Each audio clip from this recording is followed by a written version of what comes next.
Amigos telespectadores da Rede Vida de televisão e do programa Páginas Difíceis da Bíblia. Diácono Albérico, vamos Sim. indo? Vamos navegando. Navegando, sim. E agora, o que nos espera desta carta que foi escrita a Corinto de Éfeso, onde Paulo terminou a missão Egeia? O que nos espera agora? Dons e carismas, né? Eu acho que antes de dons e carismas, Certo. não fala ele a respeito, no capítulo 11 ainda, Ainda o capítulo 11? a respeito da Eucaristia, da celebração Como da poderia ceia. pular isso? Celebração da ceia, sim. Sim. É. O preparar-se, não? O examinar-se. Aqui, leia o início, por favor. Então, leremos. Vamos lá. Eu vou ler a partir do versículo 17, não? Onde começa aí? Fazendo-vos essas advertências, não vos posso louvar a respeito de vossas assembleias, que causam mais prejuízo do que proveito. Bem, pare, Aí. pode parar. O que acontecia? Acontecia em Corinto o que era prática na vida de Jesus: tomar refeição com os demais. Isso Jesus fez a vida inteira na sua pregação. Jamais recusar um convite para se pôr à mesa com alguém, sem olhar para a moralidade ou não daquela pessoa. Esta prática continuou no proto-cristianismo, no cristianismo da época de Paulo e anterior a ele. Mas, com a prática, os abusos. A sociedade coríntia, como de resto em todo o império, era uma sociedade altamente estratificada. Havia os patronos, havia os chefes e havia os clientes, isto é, aqueles que lhe deviam honra, respeito, reverência. Por quê? Porque viviam às custas dele, porque era ele quem lhes dava serviço, emprego e fonte de renda. Bem, em Corinto, a maior parte da comunidade, que não era imensa, era de extrato baixo. Mas havia um ou outro de extrato mais elevado. Quando se reuniam para a ceia do Senhor, era comum que os de extrato mais elevado se sentassem à mesa e comessem como os romanos, no triclinium, isto é, reclinados no divã, comessem deitados. Era comum, era costume, que cada um trouxesse um belo prato e se pusesse ali em comum. Mas, e os estratos mais baixos? Para estes havia o quintal, para estes havia o jardim externo, ou então banquinhos dispostos mais para fora do triclínio. Mas isso, só um instante. Estes não tinham muitas vezes o que comer. Para ver se eu entendo. Isso era eles mesmos que se retraíam? Não. Cada um aceitava a sua sorte. Certo. Quer dizer, os grandes se reuniam com os grandes e os pequenos, coitadinhos, o que iam fazer? Se reuniam com os pequenos. Os grandes traziam. Certo. Talvez o banquete começasse mais cedo com os grandes, mais tarde chegavam os mais simples, os mais pobres. E ou traziam alguma coisinha, ou não traziam nada, ou então, o que era pior ainda, comiam os restos que sobravam da mesa dos mais ricos. Entendi, agora eu entendi. Que isto é uma coisa absurda. É uma coisa que hoje é inconcebível. Você, na sua casa, convidar pessoas e estratificá-las. Você tem o direito de sentar na mesa principal, você tem que comer na cozinha, o outro come em pé lá fora, e cada um de acordo com a sua posição social. Independente da fé, que era a única. Bem, pior para piorar é que nesses banquetes se fazia memória da ceia de Jesus, do pão e do vinho. E o pão e o vinho sendo comidos nessa desigualdade completa. É isto que Paulo tinha diante dos olhos. Uma Eucaristia mal celebrada.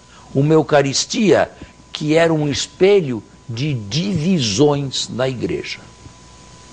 Sabe, nós tivemos coisas assim no cristianismo, até aqui no Brasil e até no Brasil Império. Cadeiras especiais, bancos especiais, balcões especiais para pessoas especiais. Na Europa também havia isso. O rei não se misturava com o simples para participar da missa. De jeito nenhum. Havia lá o trono reservado ao rei.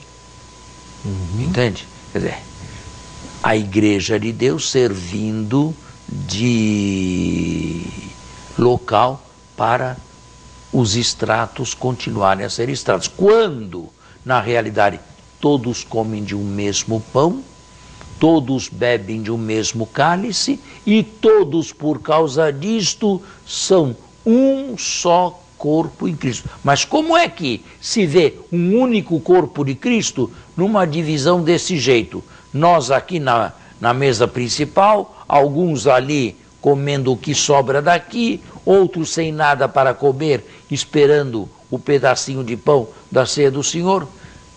Que espetáculo daríamos.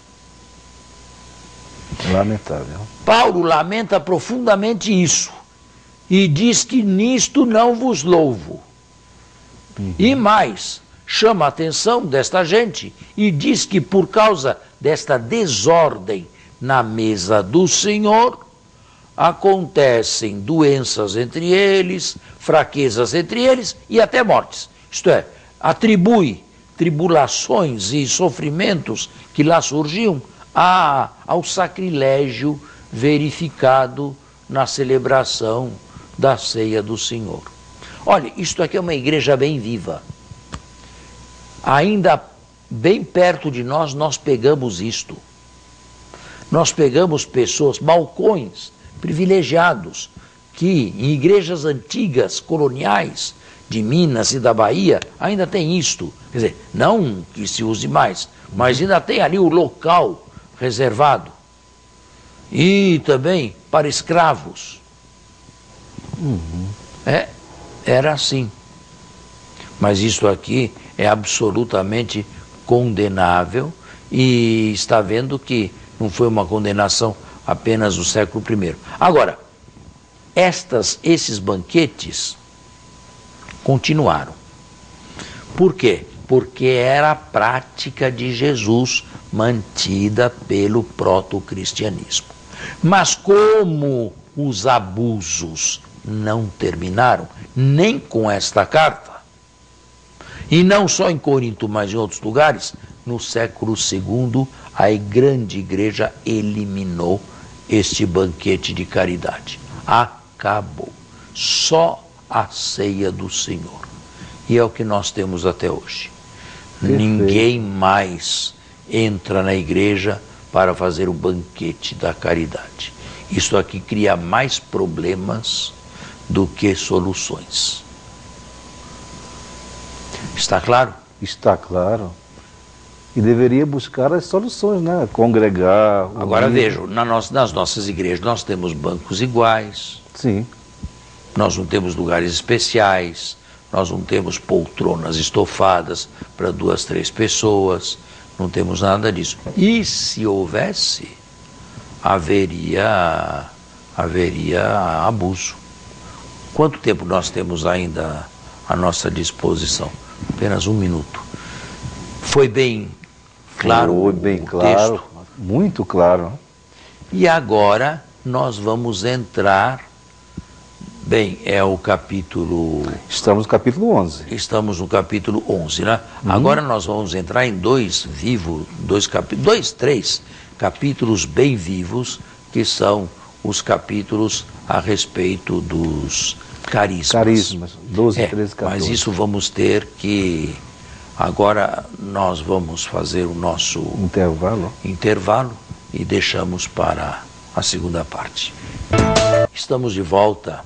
E agora vem uma outra questão, também esta formulada pelos coríntios, a respeito dos pneumática, que é melhor chamar carismata, e os pneumatikoi, os espirituais, que davam uma importância imensa a determinados carismas.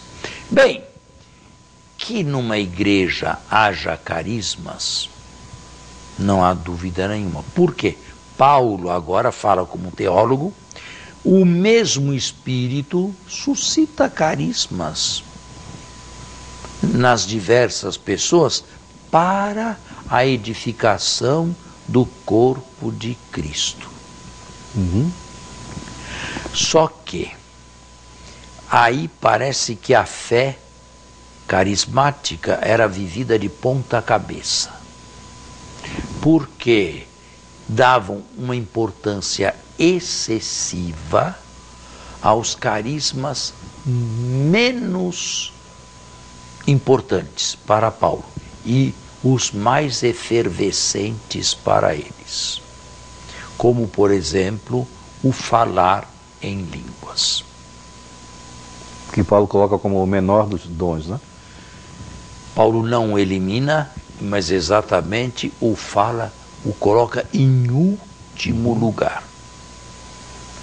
E mais,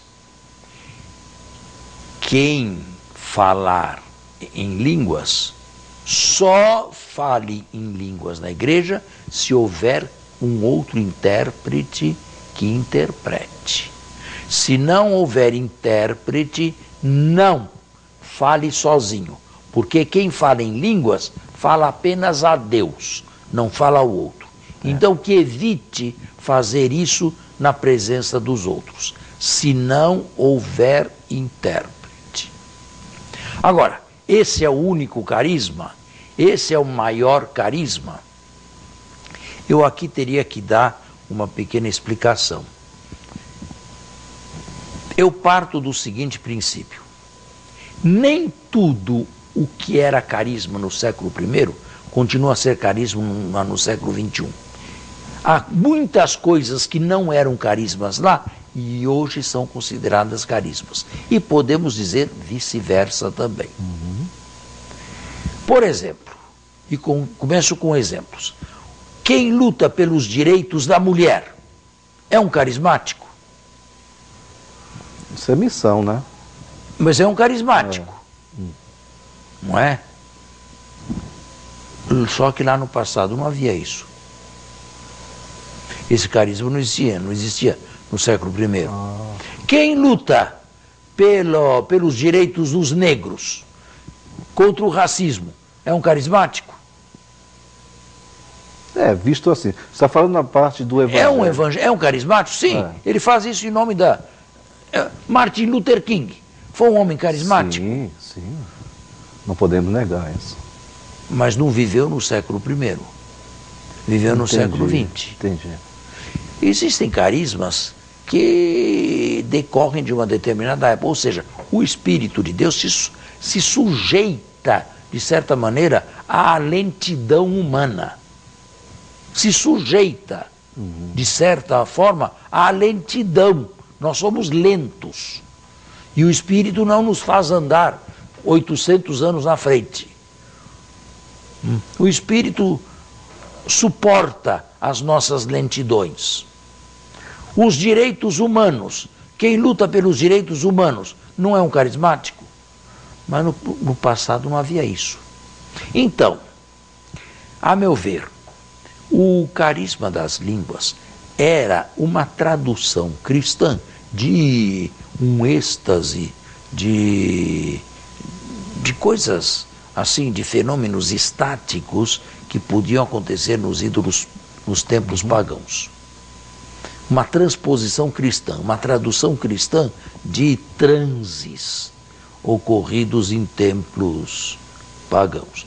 Tudo bem, a cultura da época era essa, e aquela gente não vivia no nosso tempo. Então podiam trazer, ou quase que cristianizar, aquelas experiências. O problema está em fazer disso o primeiro dos carismas, o mais importante e o mais desejado. Talvez até com uma subintenção, colocar-se em evidência, pôr-se em evidência. Então, Paulo pega esta gente toda e põe lá para baixo. Este é o último dos carismas. Não pensem que é o primeiro. Existem os carismas mais fundamentais, que são aqueles que mantêm a igreja. Apóstolos, profetas, mestres, doutores, pastores. Estes carismas aqui são os carismas fundamentais. Em segundo lugar, põe Paulo, como eu disse aqui, o carisma da profecia, desde que haja um intérprete também. E ordem na igreja, não falem todos ao mesmo tempo, um ou dois, no máximo, profetas, havendo intérprete. Se alguém quer falar em língua, que haja intérprete também, senão, não. Caso contrário, vindo alguém de fora ou entrando alguém aqui dentro, vão tomar vocês todos por um bando de loucos. E isto não edifica ninguém. E Paulo diz, eu também falo em línguas, mas não me mostro a vocês, não me ponho em evidência. Esse carisma também, Paulo devia sentir alguma coisa assim que o levasse a um estado espiritual altíssimo, não é? Mas ele não fazia isso em público e não se mostrava com isso.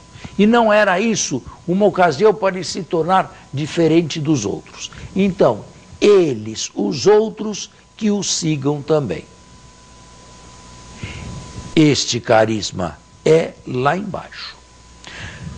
Agora, a meu ver, esse carisma de falar em línguas, que de resto existe por aí ainda, sabe? Existe. É uma espécie de linguagem desenfreada. Isto é, não falar mais sob as regras da lógica.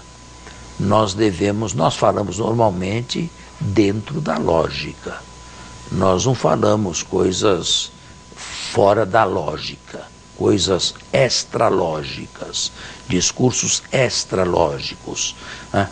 Isto aqui, a meu ver, era uma tentativa de fugir da lógica, se libertar da lógica e se sentir num mundo inteiramente outro, que não o nosso mundo conceitual e lógico.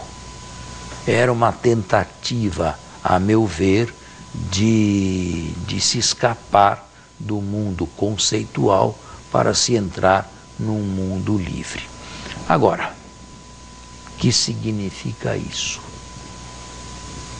O que significa isso? E, sobretudo, isso vem de Deus? Quem garante que isto possa vir de Deus? A igreja absolutamente não, ela fica quieta. Paulo aceita, mas põe lá no fundo, quase que tolera, quase que tolerando, nada mais. Não o rejeita de vez, mas põe lá no fundo. Agora, entre o capítulo 12 e o 14, que tratam desse mesmo assunto, coloca o capítulo 13. Isto é, o capítulo, o caminho por excelência. Aquele que os coríntios não queriam usar, que é o caminho do amor.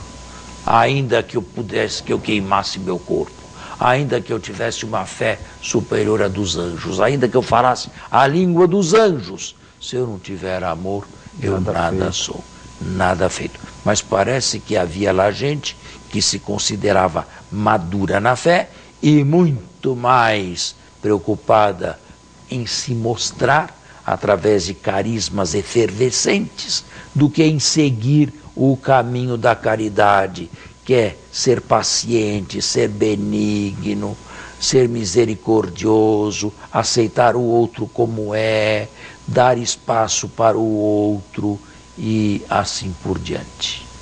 Tudo isto, no fim, passará, diz Paulo, mas uma coisa não passará. O amor. A única coisa que não vai passar é o amor. Então é melhor seguir o caminho mais perfeito e o caminho mais seguro, que é o caminho do amor.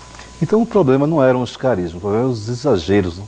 Os exageros e a desordem que de quando em quando provocava na comunidade. 10 gritando ao mesmo tempo, 20, não, aí não. Aí Paulo põe ordem, sobretudo no capítulo 14. Certo. Né? Põe ordem. Falem poucos, 1, 2, e sempre com intérprete.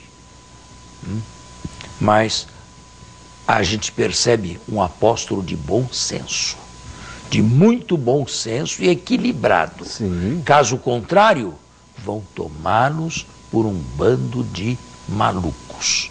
E mais uma vez, o bom nome da igreja vai para baixo. Prestariam um desserviço ao invés de prestarem um serviço. Bem, você estava aqui recordando intervalo? Não, agora... Eu estava recordando... Ainda há tempo? Ainda. Sim. Recordando quando ele escreve aos Tessalonicenses, que ele fala para não proibir também, né? Não proibais orar em línguas. Não tem essa citação? Não há uma proibição, mas há uma relativização enorme. Certo. Não é? A partir do século II, ninguém mais orou em línguas. Essas coisas desapareceram na época da patrística e em diante, e foram reaparecer novamente nos Estados Unidos nos anos 70 do século passado.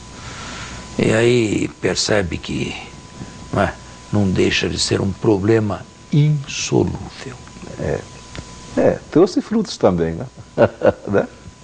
Bem, temos que encerrar hoje e voltamos na próxima semana. Muito obrigado, uma boa semana. Boa semana. Até o próximo domingo, se Deus quiser.